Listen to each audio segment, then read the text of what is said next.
شايفين هذا الدرنفيس اللي يجي بعدة السيارة الأصلية اللي يصير براسين باستخدام ما حد يقول لك عليه. هذا الدرنفيس يفيدك بحالات الطوارئ.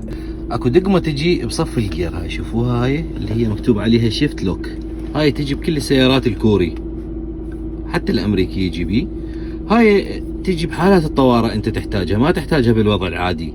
فانت كسايق لازم تعرف هاي شلون تشتغل ويمتى تشتغل. من يعطل البريك عندك، جوزة البريك ما تشتغل، حتى انت تدوس بريك وتحرك الجير وتمشي، القفل بعد ما يشتغل مال الجير. فانت لازم تفتح هاي الفتحة، شوفوها مصممينها على قد الدرنفيس العادي بالضبط اللي يجي ويا العدة الأصلية.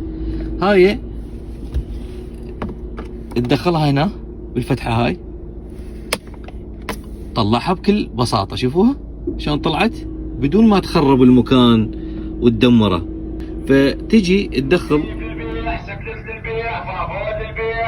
فتوخر هاي على صفحة، تجيب السويتش مال السيارة لأن الجير ما يتحرك عندك عاطل بسبب الجوزة العاطلة، تدخله بهاي المكان، تضغط وتحرك الجير بدون ما تحتاج بريك. هذا كل شغلها. وترجع اللي طب مكانه وتتجه لأقرب مصلح يبدل لك جوزة البريك.